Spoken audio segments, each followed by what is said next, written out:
Welcome to Mission Evolution Radio Show with Gwilda Wiyaka, bringing together today's leading experts to uncover ever-deepening spiritual truths and the latest scientific developments in support of the evolution of humankind. For more information on Mission Evolution Radio with Gwilda Wiyaka, visit www.missionevolution.org. And now, here's the host of Mission Evolution, Miss Gwilda Wiyaka.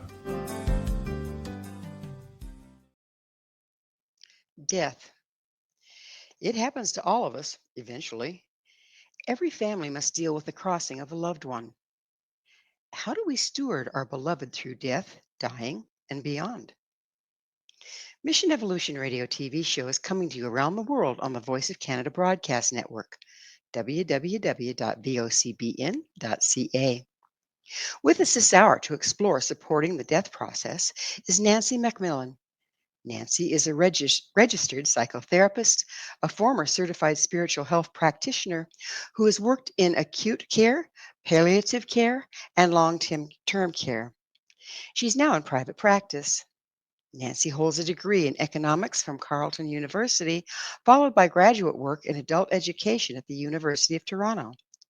She did further graduate work at Queen's University in Theology, specializing in spiritual care and a Pluralistic Society. Taking advanced clinical units in CPE, she became a Certified Spiritual Health Practitioner under CASC. Nancy is the author of Call to the Far Shore, Carrying Our Loved Ones Through Dying, Death, and Beyond. Her website, nancymacmillan.substack.com. Nancy, thank you so much for joining us on Mission Evolution. For having me. It's just wonderful to have you. And this is such an important topic in these days. It seems like all the practices that we used to have and customs around dying have kind of gone by the wayside, and it leaves us floundering. That's right. And, it's been part of my sense that, we all come from a people who knew how to do this. Our heritages are rich with knowing how to include death, dying, and our dead. And we need to come back and learn from them and bring it forward again to help us through this time when fear seems to predominate so much the death process. It really does. So your bio states you were a certified spiritual health practitioner. What's that? Okay. It's the new term used for what we used to call multi-faith chaplains. And so in the hospital, there's chaplaincy that has always been part of a hospital system because of wanting to ensure that the level of training, they adopted the term spiritual health provider that was more pluralistic and had a guaranteed sense of the amount of training that goes into this. So there's a great deal of training, and eventually we all became psychotherapists as part of it as well. So as well as the very intense personal training and spiritual care development and theology training, we also are registered psychotherapists. That sounds like it was pretty doggone demanding, right?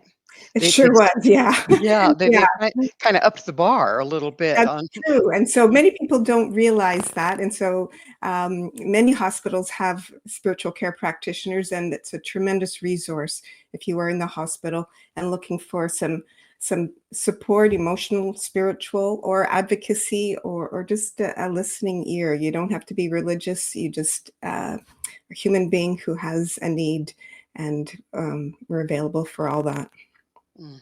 It's too bad there weren't more of you around during COVID. I know so many people were left alone during their last hours, and they probably kept you guys totally out of the house, out of the hospital, and away from the people. Well, no, we're definitely part of the medical staff, so we were part of that system. I was not there at that time, but certainly all my colleagues were.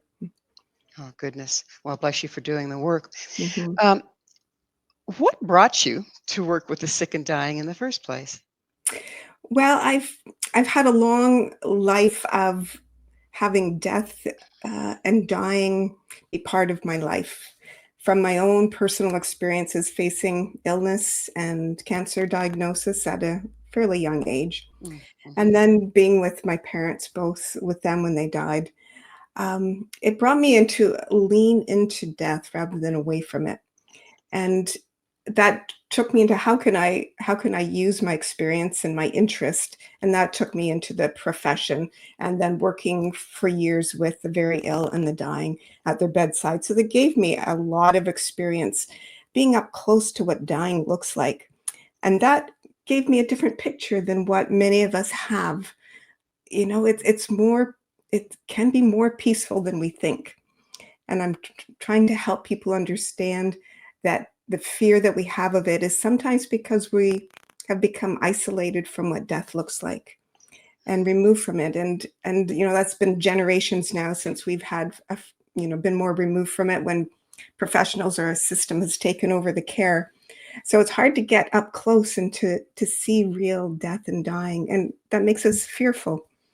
But from my experience, dying can be a natural and safe and a peaceful experience. And palliative care has come so far now that pain should not be a reason to be fearful at the end of life. There's many reasons why we fear death. It's a natural process that we all have to work through. But pain is not one of the issues that should be uppermost in a person's mind. And for the other reasons that we have fear and the discomfort and pain and suffering, well, let us, our loved ones, be present and learn how to be a calm presence at the end we can lend our stable mind and our heart to be a presence that can help that process unfold in a peaceful way. Yeah, it's hugely important because it's not just the dying that are going through it, it's the families as well. In your education, did you learn how to work with the entire unit Oh, of through the course, yeah. time? Yes, for sure. It's a family system that we're with. So being at the bedside of the person who's ill and dying, but also with their family and loved ones, helping everybody learn what death looks like and how we can be helpful at the end stages. I had many people who are nervous at seeing what death can look like, the shallow breathing, the death rattle, the changes in color, pallor. All of it can be very dramatic looking and sounding. And so we fear the worst, that our loved ones are suffering, and we ring the call bell to ask for help. And it's an emergency and we want to give more medication. So it was really important for there to be some people there to say, look, the death rattle sounds dramatic, but what it is just that the throat is closing and your loved one is so far away from actual feeling at this point that they are not suffering from this.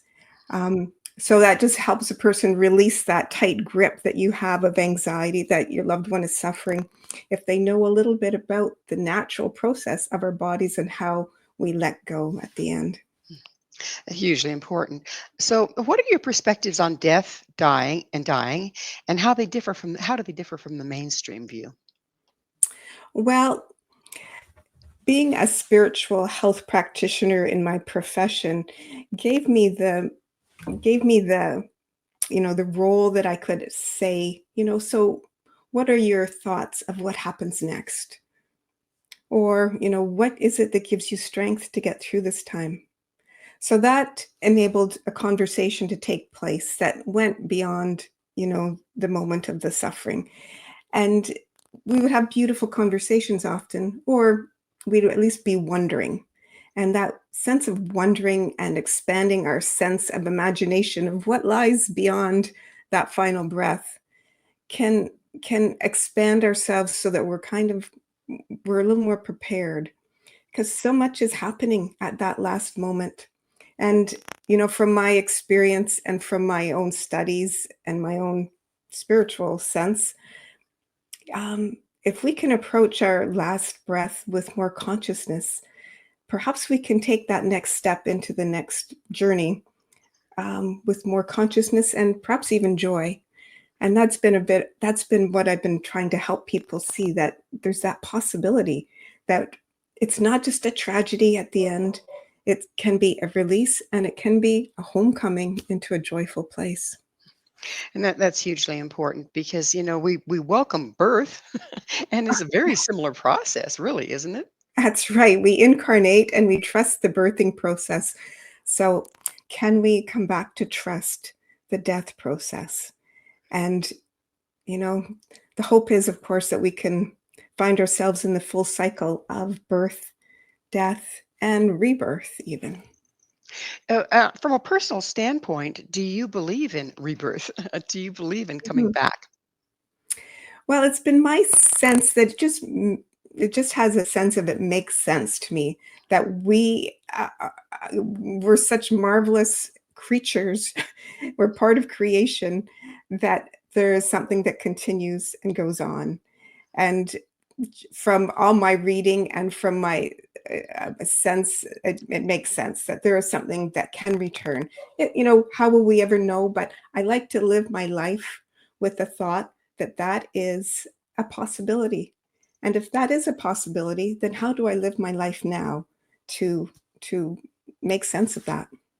To embrace that. So we've stepped away from a lot of our traditions, and as we go on with the show here today, I'd like to get more into that.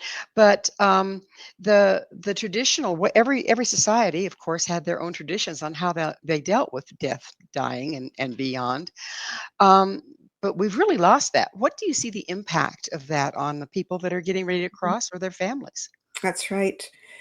Well, number one is fear. So that it means that when we come to our end times, we often want to be medicated to the point where our consciousness is sometimes not very present. Now, sometimes that is important for pain relief, but there can be a fine balance there. Like, how much can we take of pain medication, but also be awake and aware? And also trust that if many people, and this is my experience with my mom, was able to get to the end of her life and be in the dying time, and she didn't need pain medication. That is a very likely possibility that we don't need it, but our medical system has been trained to do that as a matter of course. So I Error had on the to side of caution, right? I had to negotiate that I don't see my mom suffering. I'm looking really carefully. What I do, I see her dying, and there is a difference there. And so my mom was able to die at age 97 Wow. without pain medication, and she had the most joyous countenance when she did finally leave. Oh, there's a lot to be said for being able to be present with the process, right? Absolutely. Yeah. And I think that is what we're called upon today, is to consider where our consciousness is during our whole life, and how we can build up our muscles to be able to be as conscious as we can as we approach our end times, and imagine being conscious at the very end and what that means for this next step afterwards. Mm. Well, it's time for us to take a station break. Nancy and I will return very shortly, so please don't go away. This is Mission Evolution, www.missionevolution.org. What is the job description of helping the dying to cross? With Mm. us this hour discussing stewarding the dying is Nancy MacMillan, the author of Call to the Far Shore, Carrying Our Loved Ones Through Dying, Death, and Beyond. Her website, nancymcmullen.substack.com. Nancy, do you consider yourself a death doula? I am not trained as a death doula. No, there is a distinct profession, or informal profession in some cases, to be a death care guide. I had the wonderful opportunity to perform the work of a death doula, in that I brought my mom's body home when she died from the nursing home to my home. And so we were able to wash and prepare my mother's body and have her in our parlor, our spare bedroom, for 3 days. And, I had a small group of friends, a death care guide who was one of them, who, helped that process unfold. And these people are available now in most places. So if you have any instinct to really lean into death and participate in it, um, the big surprise is what it can offer you in terms of moving through grief, finding ways to be in a ritual way with your loved one that can emerge spontaneously, be in a community of people who are in the most, the deepest place of being together. And you get to say goodbye over a few days and not abruptly all at once. And all those things help not just the people who are saying goodbye, but it's become to be my belief that it helps the person who's actually died to release themselves in a more gradual, peaceful way. Well, I know the custom of sitting with the dead Uh-huh. for 2 to 3 days. I mean, it's still present in the Tibetan systems, and um, so I know it's fairly common with different cultures.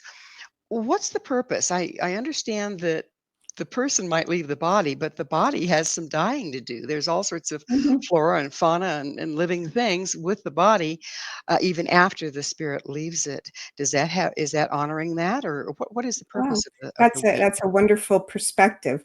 Now, in the Celtic tradition, which some of us are from, myself included, the 3-day wake, to go back and understand what that was for. Um, uh, we've kind of lost the thread of what that was for, and so I think it's easier for us to forget to do it or not bother with it. But there was a big part of community coming together and supporting each other. But there was also the tendril that we were helping that person know they were dead and gradually leave with all the support of the community around them, and with this phenomena that we've lost track of as well, which is called keening, which is that full-bodied expression of our grief that can be really let loose when we're with people who are free in their body and souls to do that. And it's been my experience that doing that just creates a channel. It's like a clear river can run through us and give us the energy to go the next step for us as the bereaved, but also for the person who has died. Indigenous cultures, around the world, you hear them understand that it is our full-bodied grieving and tears that give the departed one the energy and the resources to keep going on their journey. And that's a long forgotten piece of the whole puzzle. It certainly seems to be, but there's, from the traditions that I've studied, there's a lot of wisdom in it. How do you see our people suffering, the survivors, Mhm, mhm. as a not having that full body experience at the death of a loved one? Right. Well, what we see, and I certainly see in my practice, is a lot of grief that hasn't really found its way to be mobilized and to find a way to be a transformative force for each of us. There's no way around grief but going through it. And that does mean sometimes crawling through a deep tunnel. But what we can be assured is that there is movement that can guide us further on. But if we don't have a fuller body expression, and often that best happens or most easily happens right in the immediacy of a great loss of a death, that we can be in touch with that. And if we kind of miss that moment, which is so common these days because we postpone our ceremonies, our rituals, and so we're postponing everything, and then we've missed a moment, and it's much harder to come back to that original feeling of being ripped open and letting that howl of despair out. And if we don't, then that howl gets kind of hidden in the basement of our lives and comes out often in a sense of numbness and uncertainty on how to keep going. Also, we all have baggage around different people in our lives, particularly loved ones. Um, does the process of being able to deeply grieve like that right up front also help us to forgive and let go? Mm, that's a big question, and I think you're hitting on that thing, that our immediacy of letting our full emotions out. Our grief will hold all kinds of feelings, our loss, but also the grief of perhaps a relationship that wasn't completed or that had unfinished business. So we'll have a great deal with it. But I think in that immediacy, it can all come up and out, and it gets liberated to some degree. The whole process of forgiveness, it's a mysterious process, how we do that. But by becoming as conscious as we can of the hurts, of the wounds, and of the reality of the other person, that they were a full person themselves, that they may have done harm, but that wasn't their only role in life, that they had a full life beyond the harm that we may have been exposed to. So it takes a degree of consciousness and maturity to allow that person the fullness of who they are, and to let them be that, and to let them go, and to know that on the other side, they are not the same as they were here. And how can we let that go is a process. But from what I can feel and from my experience, they want to make amends. And I think we can let them make amends by giving them a seat at our table still, as hard as that might be. But it's an easier way than by abandoning them to the periphery, where unconsciously things can still take place. Now, by a seat at your table, do you mean literally the custom of setting a place for the dead? That's right. That is a literal imagination, but it's a bit metaphorical as well.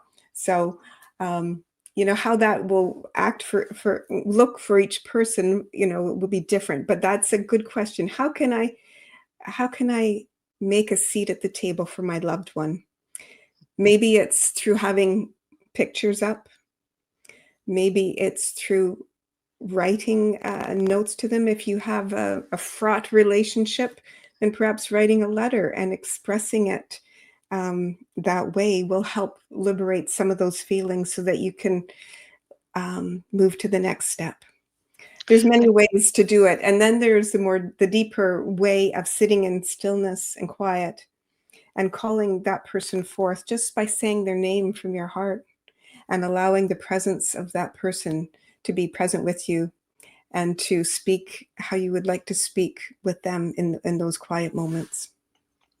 I know that I studied with a Lakota elder, among many others, and when he was teaching me about dying, he said that in his tribe's case, the pipe carrier's job was to hold the spirit of the dead for a full year, and that gave the people time to mourn. But then at the end of that year, he would psychopump or help the dead to cross. But then the family was not to mention the person's name again. They could say, "He who was my brother's son," or Interesting. something like that, but not the name. Do you feel that the dead can be stuck here or called back if we don't let go in a formal way? Right. Yes, that we're getting more into the nuance of this. There's that one part of keeping a connection, but what are we keeping a connection with? We're not keeping a connection with the story of the person, but if we can imagine that their spirit is traveling on, and that we're well wishing them on that journey, we're not calling them back. And our mourning and our grief has a season, but it is not forever. And the importance of then moving into a healing place to keep a rhythm of life going into some normalcy again is the season of grieving, mourning, and living. And to be part of that helps us keep moving, and it gives the right place for our loved ones, for them to find the right place. Because we don't understand that part of those who've gone and who linger. That's and it's not something I fully understand, but we have to give a space to not mess around with that too much. But if we hang on to our mourning and grief for so long, we may be holding them back. And if we don't do any grieving, if we don't have any rituals to honor them going on, that's not helping them keep moving either. So there's a lot to learn, but we can all start somewhere to find our little step in that process. What would you have to tell our audience if they find they're having a lot of trouble letting go of someone that's crossed? What advice would you give them? Right. Hmm. Well, we all need the imagination that they need to have their place, and that they can and want to move on, and they want us to move on, and that moving on doesn't mean forgetting. And some people feel that if they move on, it's not honoring them and it's forgetful. But there are ways that we can be more nuanced and let go and keep the connection that will always remain, which is through our heart and love. And the life force and the love force that comes through our beloved dead and our ancestors comes from behind and wants to move us forward into life. And they need us to do that so that they can still participate in life in the way they do from where they are now. Do you feel that the formal process helps people every time, or do you feel like some people that are having a little more trouble need to look deeper into maybe guilt or non-forgiveness? Well, for sure. That's where support can help to unfold the process that might be hanging back there. Because, we can do our best work before a person dies. There's so much that happens as we're dying that really loosens our old defenses and our old way of seeing things. So the more we can be doing the work before a person dies, the better. We can be more conscious and together start working things through. And even if we can't work things through, but even being able to say to an elderly uncle or father or aunt, this is what hurt me, Well, and I'm I'm sorry. sorry. I'm sorry Yeah. to interrupt, Nancy, but it's time for another station Okay, break. sure. Nancy and I will be right back to continue our discussion. Please stay right there. This is Mission Evolution, missionevolution.org. Do we really understand dying? This is Mission Evolution, missionevolution.org. With us discussing the death process is Nancy MacMillan. Her website, nancymacmillan.substack.com. Nancy, it seems like we have kind of lost, again, because we're not exposed to it. Used to be people would die at home more than in the hospital, and we'd watch our grandparents and maybe our great grandparents go through the process. And are there certain steps that are pretty common that we can kind of expect? And if so, would you mind sharing? Um, so the steps in the death process. Yes. Hmm. I mean, we see birth. Okay, the mother starts labor, and then the Hmm. labor gets more intense, and we know what to expect pretty much, and we Right. know when it slides from the norm. But Hmm. death, people are kind of, as far as I can see, unaware of the different steps, That's stages. right. Right. Well, the problem that we're most able to observe, of course, is an irresistible sleepiness. That we get tired, and more of our day will be spent sleeping, and that's a gift because it's doing the work of letting go and restoring our life forces for what still needs to go on. But over time, our body knows naturally how to gently break down our life forces and let go. And that will be changes in breathing, changes in our consciousness, changes in our temperature and our pulse, our heart rate, the mottling of our skin. So there's all stages. And if you're upfront to that process, you'll get to observe them, and hopefully you'll be able to be a loving observance of it and not fearful. And if you are fearful, then ask for support from those who know what natural death looks like. And there's another thing that's always fascinated me, and I've experienced it firsthand with my dying relatives, is seeing people from the other side, starting to see them Yeah, in the room, starting to, right. what do you think that's all about? Right. Well, isn't that wonderful? It gives us a little sense that we're thinning the veil there at the end, and the people who are on this side are becoming, are starting to recede. Our role is receding, and the role of those who are on the other side are starting to take precedence to help that transition over. That's the imagination I have, and that's the observation I have from being at the bedside of a number of people. How often the words will be like, oh, I'm going home, or my train is coming, or, get me my keys for I have to get into the car to get on my journey. For my mom, I remember her saying at the day before, it's like, look, the sun has just come out. And of course, it was a dark room, and the sun was far from view. But in her imagination and her reality, there was another process happening that she was readying for.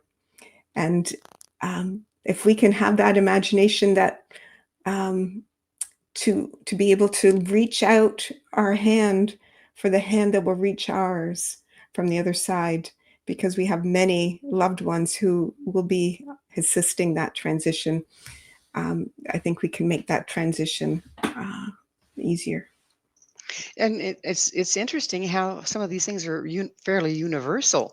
Like you mentioned, the days ahead of time going, oh, I'm going to go on a trip. Right. I need my keys. I need to pack my suitcase. That Yeah. kind of thing. Are there other things like that that you can kind of tell when a person experiences them? And you go, oh, we're getting kind of close to the gate. Mm-hmm. Well, there's a sense I've noticed in many people that they become more beautiful in a unique way. That the continents that might have been more clouded and working through difficult stuff. The very last few days, there's a translucence to the skin that starts appearing. It's like a light is starting to shine from behind them, and so trust that. Yeah. The when we know we're getting close, when we know that our loved one's getting close, what are the signs there? Is it Mhm. something in the breathing? What are the signs there? Well, the breathing definitely changes, and that's unmistakable to know that there will be, gasps in the breathing. And one of my first experiences was with my father when he was dying, and I was quite young. So seeing the changes in his breathing was at first quite alarming. And as we all may know, that there become a gasp, and then there be no breath. And most people think, okay, that's the end. Well, I got to my father's side, and he took another gasp. Well, so that started a chain reaction of just staggered breathing. And then there was the moment where I was leaning close thinking this was it. And the words came, "You're too close. This is not for you." This was, to me, was the angel of death. It was telling Mm. me to back off a little bit. Because as much as we want to help our loved one, there's a moment when we also have to let them take their next step, and that we have to step back because we can only walk so far with them. Otherwise, I was leaning over into the abyss a little too far myself. And so I was instructed to step back. And so I lay back down on my cot and somehow fell asleep. And in whatever interval happened afterwards, my cot collapsed. And I woke up, and my father had taken his last breath. Wow. So do you find that sometimes the dying will wait until there's no one around Ah, before they cross? that's a good question too. And that is a phenomena that does happen. You can be tending your loved ones so carefully and so wanting to be that helpful presence. And then you decide to go to the washroom or go get a coffee. And that's the moment that our loved one dies. So I've been able to assure people from my own experience that there's perhaps a plan in that it's hard to take that last step. And just as I was instructed to back off, perhaps there's some unconscious thing to let that person have their space to take that final step without so much that we're wanting to pull them back. One phenomenon that I've witnessed and wanted Mhm, to ask you about was when people don't believe in an afterlife and they have no spiritual mhm. belief system, um, do they struggle more at the time of death? Is there more fear present? Well, that certainly was part of my role, is to find what a person did believe in. They might not have a traditional view of religion or have explored spirituality, but usually I could find, what is it that gives you strength?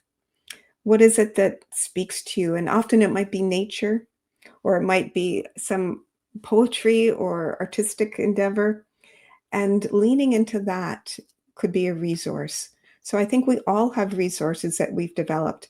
If we can, if we can step into that and to help the person see what it is that has helped them through their life all this time, it opens it up. Now, I would have the question often, have you ever had an experience of a loved one after they've died?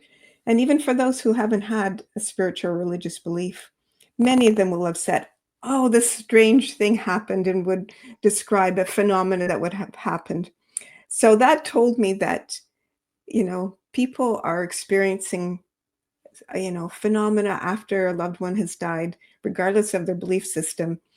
And if that is true, then how can we lean into that and use that as our imagination, that there is more going on? We don't know exactly what, unless we're very clairvoyant or unless we have deep felt experiences and have crossed over enough to trust that. But we do have an imagination that we need to expand, because that is as real as this material world. I'm glad you're talking about imagination because one of the shamanic practices is helping the dead to cross, is teaching them how to go into a trance state or into the dream state. Uh-huh. Is that dream state, the imagination, is that a bridge between the living and the dead? Ah, beautiful. I think there's many levels of imagination, but ultimately it is all part of the ladder, the bridge. So not under, in our materialistic world, we kind of underestimate the power of our imagination and our visualizations and our senses, but they are all higher faculties that we can develop and trust and lean into, and that will help us um, trust that there is more going on and that we are not alone. And I think anybody who's had experiences of being close to the threshold will understand that universal message that we are not alone. Well, let's go into near-death experience a little bit. Have you been familiar yourself or others that have had near-death experiences, and how does that relate to then getting ready to cross in your lifetime? Mhm. Well, it is a gift that we are getting to hear many stories of these near-death experiences.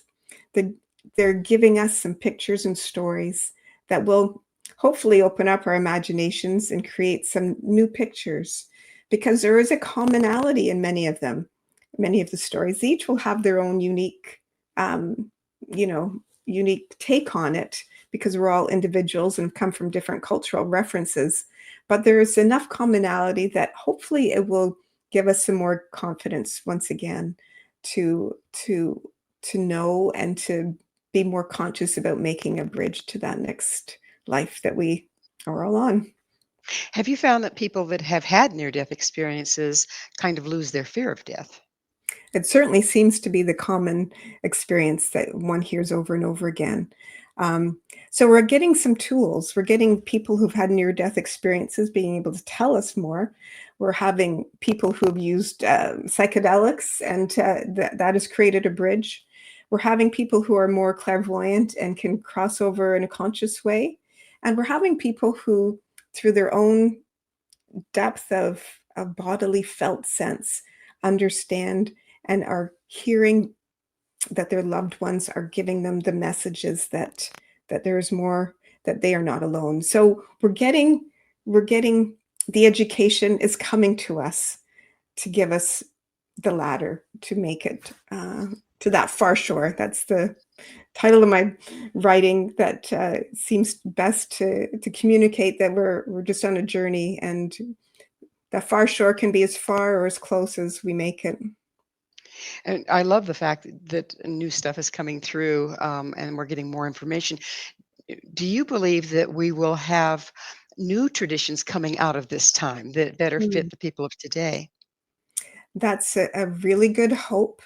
Um, we seem to be in this gap right now where um, we've had to, take a step away from some of the traditions that were becoming to feel not very meaningful or relevant.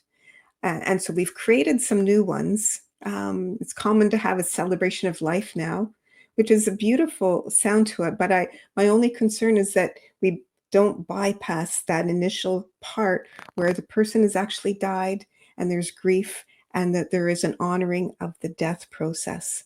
And then we can get to the celebration of life, but sometimes we miss that initial stage. And I have so many friends, who've experienced a loved one dying, and there isn't anything for a month or much longer. And there's, our psyche needs symbol and it needs a way to commemorate. It's an ancient thing, and we Well, can't bypass that. I'm sorry, it's time for us to take another station break that we can't bypass. Please stay with us as Nancy and I continue to explore dying, death, and beyond. This is Mission Evolution, missionevolution.org. Okay, so I'm dead. Now what? This is Mission Evolution, missionevolution.org. We're continuing our discussion with Nancy MacMillan. Her website, nancymacmillan.substack.com. Nancy, there's, of course, as many different ways of dealing with the moment after death as there are people to do it and traditions to do it.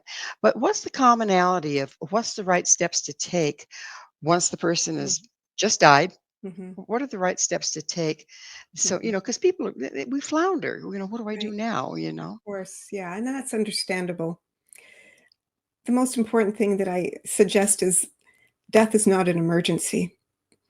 So to slow down, and although our nervous systems might be very ramped up, but to take a moment and breathe and to be present and to sit and not to immediately feel you have to call, the medical professionals to come in, but to let that moment expand, be present with it and notice.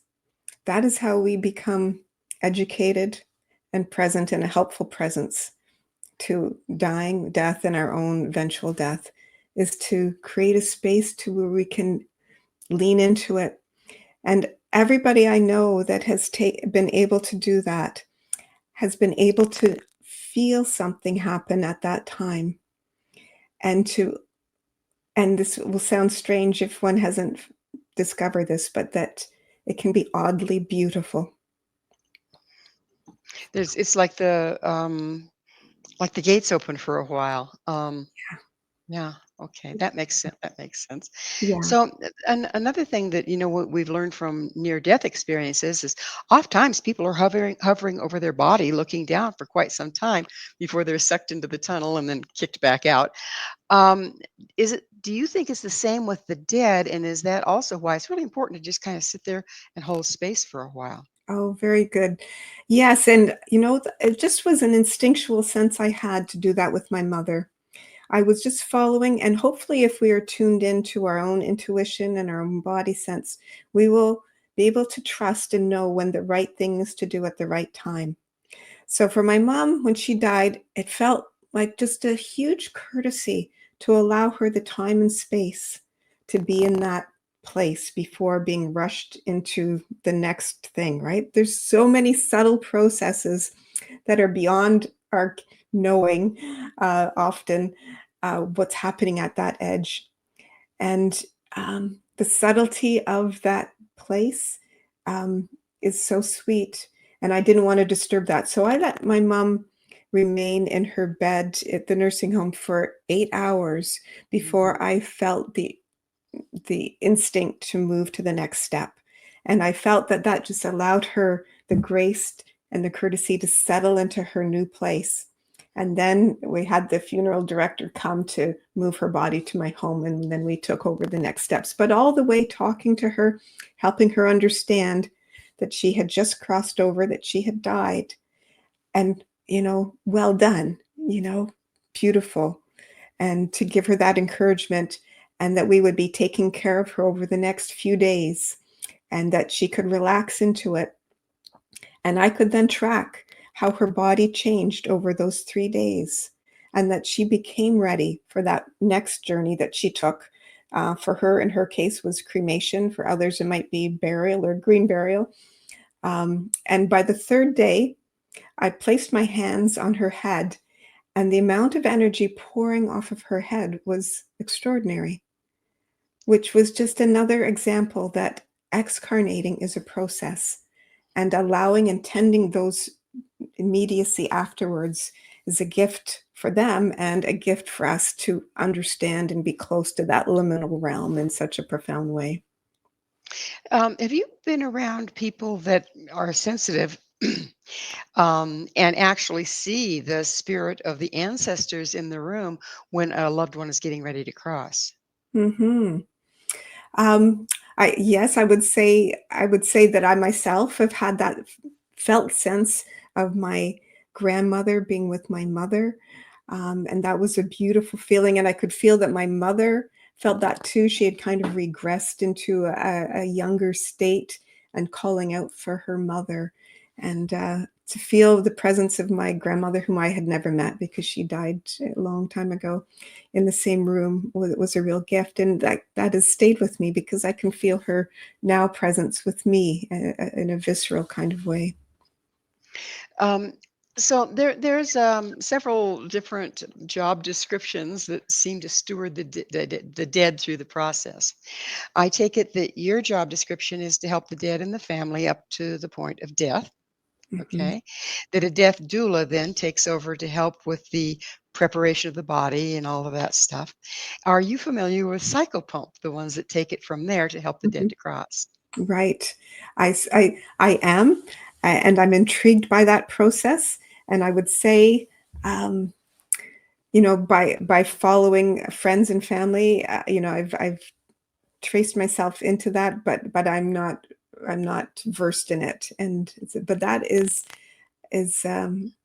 something that we've lost in our culture as well. And the value of having somebody trained that can help those next steps, and to observe them and then tell us. Um, i can only imagine the value of that. And just to the death doula part, the death doula helps the family with it. They don't take over. They're just a guide in the process. Right. I didn't mean they take over, but Yeah, that just their role they have steps in at right, that point. right, because they have Yes. to be Yes. careful about not taking on the role of the funeral director, because they're they're careful about that. But yes, the psychopomp is a fascinating role, and I look forward to hearing more about that. Maybe you have something to say about that. Well, we're listening to you today, so Okay. Yeah. probably not beyond that Okay. question. Um, let's talk about ghosts, okay? Have you experienced people that are having trouble crossing, or people that just kind of got stuck here and they're spiritual beings, but still in this realm? Right. Well, I'd say that's a phenomena that is more common than we know. And but how weak it shows up, will be in feeling that's not quite right, about how things are going. And that's most of our society these days. So we can kind of safely assume that there are a lot of people who are probably a little lost, and uh, how do they get their nourishment? Well, by perhaps becoming a little too close to those of us here that have holes or unfinished places that they can then attach to. This is my understanding of how it works, and I have had the felt sense of it. Um, so that's part of why I feel so committed to learning how to help our dead move on in a healthy, whole way, and to be present with the grieving process to make sure that clarity of transition happens. Because once they haven't, then you do need people who have special training and insight to know how to help them move on. There's a couple of concepts, and they make sense to me, believe it or not.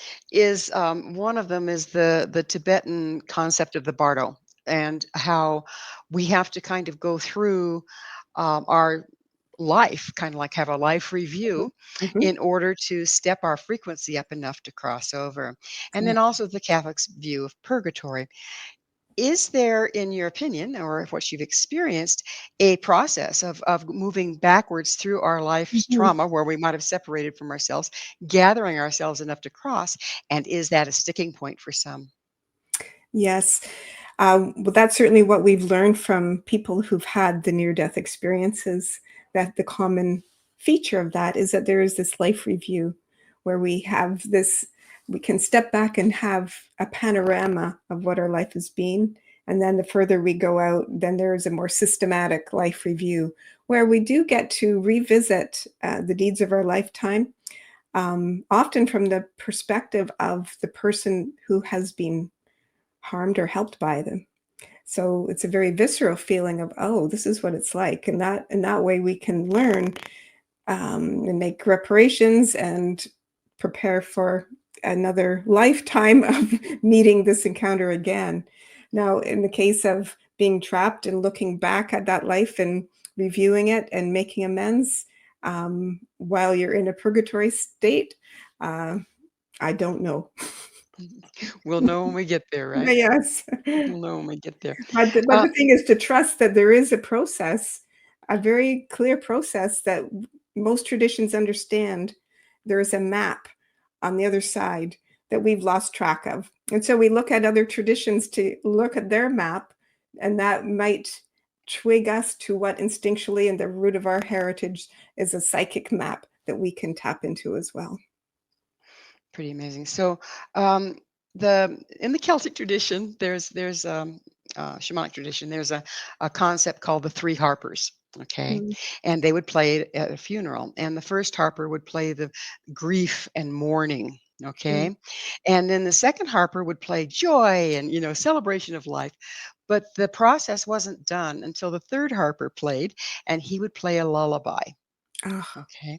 So how does that fit in, or does it fit in with what you've experienced in the process? yeah, that is just a beautiful picture. So grief, and then joy.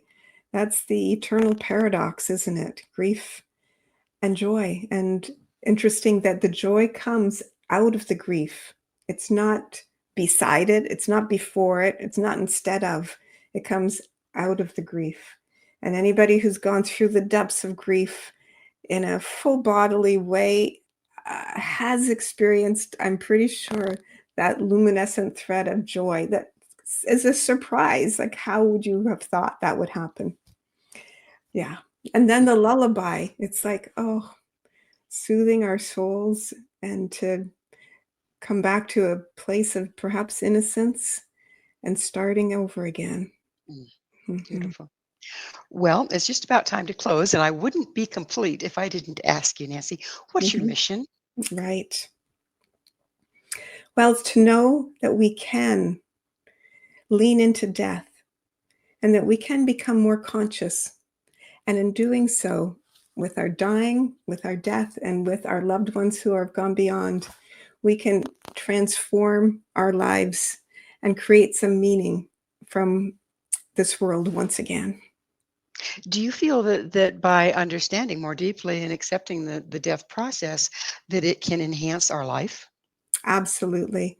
I think completing the circle between life and death and that which lies beyond creates a circle and makes life more possible to be enriched and nourished by both ends. Well, very lovely. Unfortunately, we are out of time. Nancy, thank you so much for coming on the show and sharing your wisdom. Thank you, Gwilda, for your interest and your dedication to all these topics. Thank you. Our guest this hour has been Nancy MacMillan, the author of Call to the Far Shore, carrying our loved ones through dying, death, and beyond. To find out more about Nancy, where you can find her book and all she has to offer, visit her website, nancyjmacmillan.com. This has been Mission Evolution with Gwilda Wiyaka. For more information or to enjoy our past archived episodes, you can always visit www.missionevolution.org. But please be sure to join us again right here on the Voice of Canada Broadcast Network, vocbn.ca, where this mission will continue, bringing information, resources, and support to our rapidly evolving world.